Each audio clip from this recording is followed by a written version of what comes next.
So SpongeBob is iconic for many things, such as its comedy, its stories, and its fun and timeless characters that resonate with many. So that's why in this video, we are not talking about any of that. We're talking about the pre-show, the title cards. If enough people say you're autistic while undiagnosed, that should mean you are, right? SpongeBob title cards should be considered their own art form. They're such a specific and consistent way that they're designed, and every season has its own title card identity. I can't tell you how many custom title cards I myself have made, and I want to analyze all of them to see what makes some so great and some so bad. Now, this won't be a title card ranking per se, I just want to share my analysis with you guys, but I will give some thoughts for most of them.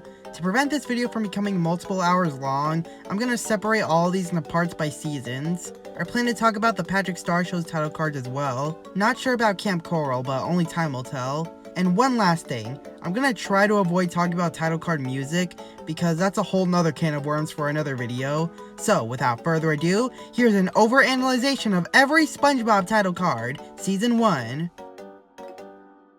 Help Wanted. This is a pretty standard title card, there's not much to say about it, just an orange pattern background with the standard yellow text, but for our first episode it does a good job at setting the standard for how most title cards will look. Decent title card, not much else to say. Reef Blower. This is another standard title card, also not too much to say about it, although the font used here is definitely much different than Help Wanted, that one looking angular while this one is smoother. Neither of them are the regular series font though, we'll get to that soon. Tea at the Tree Dome. Here we got our first theme title card, although I use that term very generously. The only actual theming here is the stamps in the backgrounds are acorns, which represent Sandy. Most interesting thing about this title card though is its earlier iteration. Now this, as far as we know, is the earliest instance of a title card changing during production, unless you count the original Help Wanted intro as a title card. This early version looks completely different.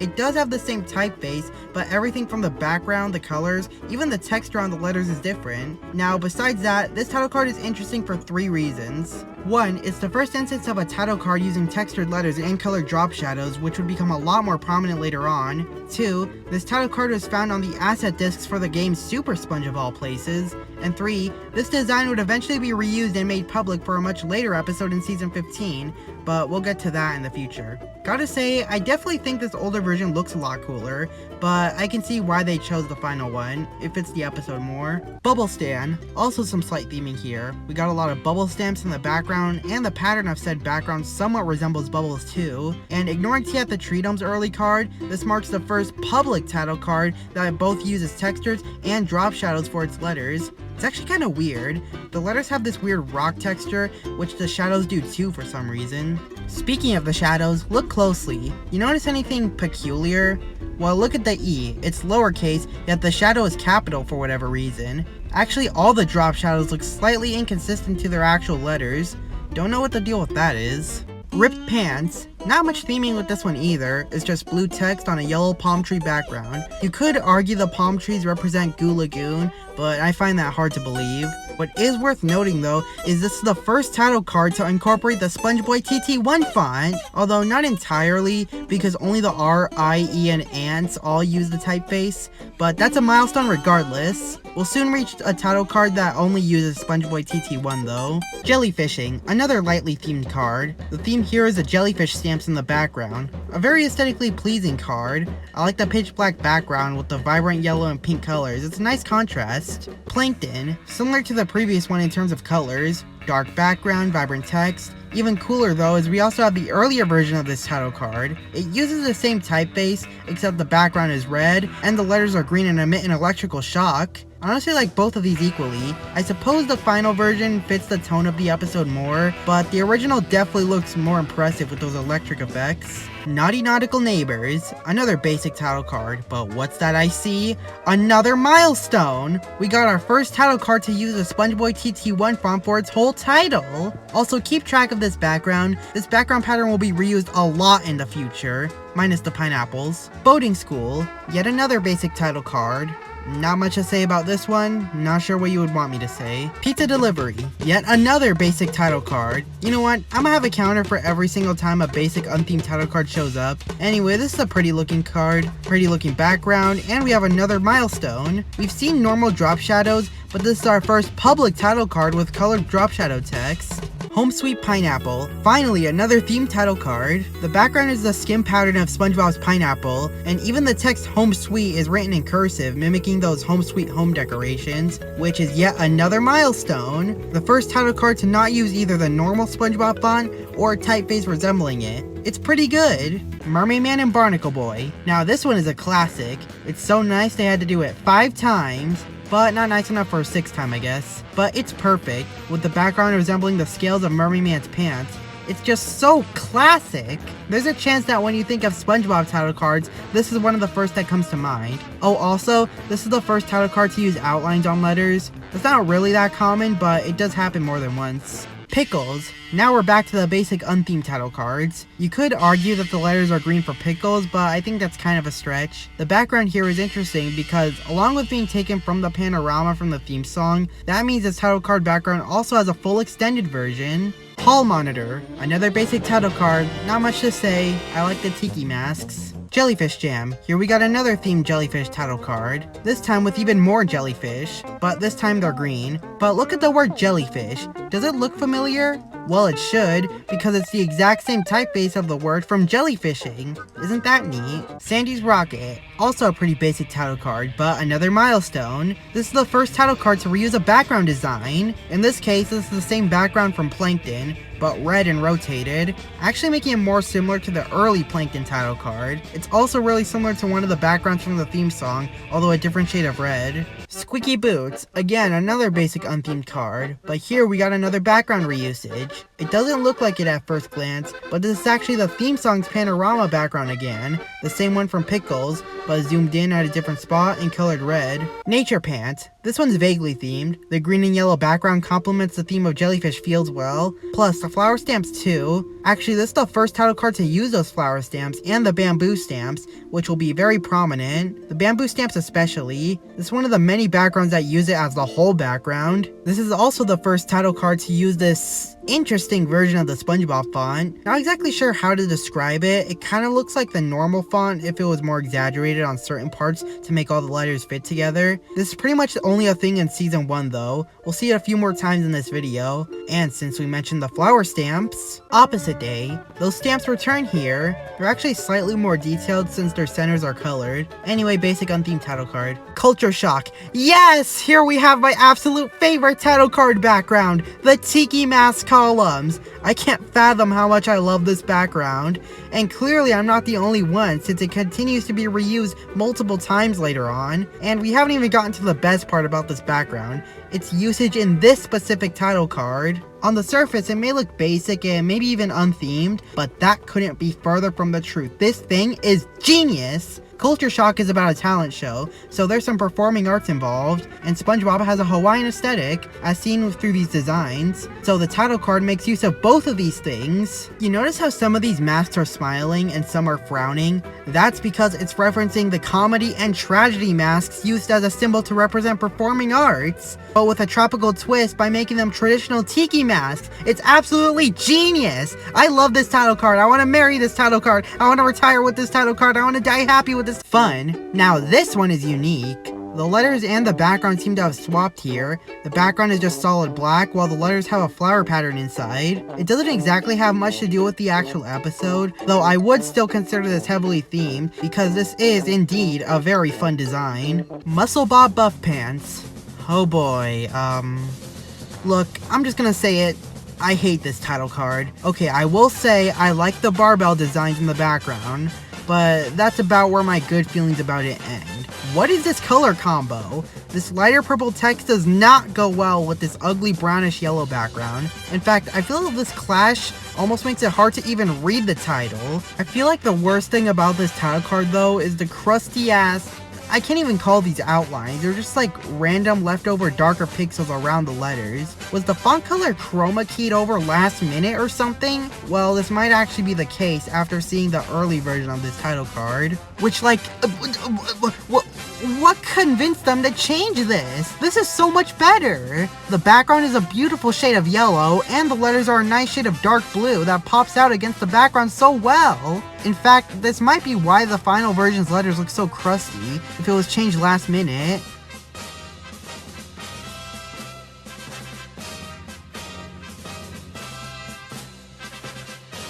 The only reason I can speculate as to why they would change this is either it was some kind of rendering issue, or they thought it looked too similar to ripped pants. Your guess is as good as mine. Squidward the Unfriendly Ghost. Very interesting background, a lot of darkness on it, and very weird symbols, like what looks like an I, and some shape that looks like a lowercase m, more on this later. This background would be used a few more times after this, mostly for spookier episodes, and despite the background being pretty cool, the text is fairly basic. In fact, it's not even positioned or stylized uniquely, it's all in the straight paragraph lines, and the word ghost is stretched out for some reason. The Chaperone. Basic title card is basic title card. A lot of bubbles in this one though. Also, this is the first title card to use SpongeBob's crosshatch pattern. You know, the wall pattern used for SpongeBob's bedroom and several other things. But yeah, other than that, basic card. By the way, when I say a title card is basic or unthemed, I don't mean it as a negative. I actually really like the basic cards, and in fact it's actually sort of rare to see in newer episodes. I mean, I guess as long as the basic ones are not excessive throughout a season, I'm fine with it.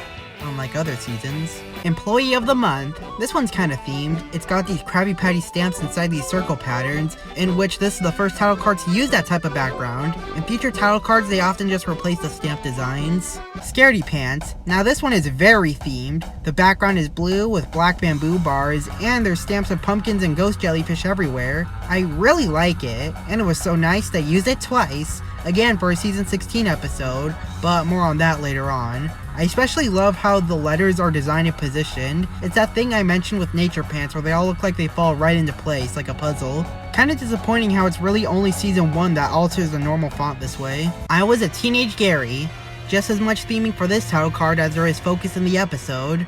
The most interesting thing about this title card for me is the background. Okay, until recently I was so confused by what the background was supposed to be. I thought it was a bunch of tiki heads that were meant to resemble erupting volcanoes, which I suppose fits the tone of the episode. Until I figured out, they're actually supposed to be those decorative tiki wall lights. You can see the light emitting from the top and bottom. Also, I like how the askew text also makes it look like the background is askew too. That's just me at least, it looks like an illusion. SB129. Okay, I know it's a cold take, but this title card is peak! I'll tell you all 5 reasons why. Number 1, the letters have a beautiful chrome texture which complement the theme of the episode itself well. Number 2, the space background is unlike anything we've seen from the title cards up to this point, and it's the first one that doesn't follow the standard Hawaiian aesthetic. Number 3, it's animated, which is another milestone, our first animated title card, and enjoy them while they last because at some point they become fewer and fewer to the point of not existing anymore, but we'll deal with that later. The animation fits so well too. I like how the text just orbits up and down while in space, it's cute. Number 4, narration? SB129. Oh my god, you are spoiling me, title card. Fun fact, the guy who read out the episode name was actually Doug Lawrence, who wasn't credited for some reason. Come on guys, that's worthy of a royalty check. And number 5, the theming even goes as far as the opening credits, which is also animated? Stop, you're gonna give me a heart attack. Holy crap, this title card is so good. The use of all 5 of these aspects really lets you know from the start that this episode is different from any other before it. And it was so good they did it twice for its sequel. I mean, it's missing 3 of the cool things I mentioned, which is pretty lame, but I guess it's still something. Karate choppers. Only theming here is the broken bamboo, which I suppose fits the theme of karate choppers, and the letters also got the same thing going on as Scaredy Pants. Oh, also, the background pattern is the same as Naughty Nautical Neighbors, just red without the pineapples. Sleepy Time, another milestone here. The first title card with a dark blur frame. Season 7 and 8 would go on to love dark blur frames. Other than that, the only real theme is that the design is dark, which matches the episode. Suds. This one's pretty cool. The font here is entirely made of pink bubbles, like the ones SpongeBob sneezed out. And don't worry, this is far from the last time we'll see bubble fonts for title cards. Valentine's Day. How can I make this video just not me constantly saying this title card is cool? I mean, it is. It very much screams Valentine's Day with the pinks and the hearts. Cool thing to point out is that the background behind all the boxes is actually the sponge texture you often see around in the show, most notably Squidward's walls. Yes, even his walls are the very thing he hates. We also have access to the early version. It's basically the same, except the purple text has no outlines. The paper. Basic. They really like turning this background blue in later episodes though. We also got the original version too. It's the same, but the background appears a little more orange. Arg! It's pretty cool. Also deviates from the Hawaiian aesthetic and goes for a treasure map for its background. Also, why does the map legit look like SNES Koopa Beach 1? Rock bottom. The background is reused from Squidward the Unfriendly Ghost, except it's flipped and colored teal. Although I think this background actually fits this episode a lot more than for Unfriendly Ghost. There is something very peculiar though. Remember this M shape I mentioned for that other episode? Well, for some reason it's flipped here into more of a W. Now let me remind you, this background is flipped, but horizontally, not vertically. So shouldn't this shape still look like an M in that case? How come they went out of their way to flip this specific box even more, but not the rest? It's very strange. Texas. I really like this one. It's literally just the Texan flag, except the colors are oil painted, and they're overlaid with the corresponding bamboo stamps. They truly SpongeBobified this flag.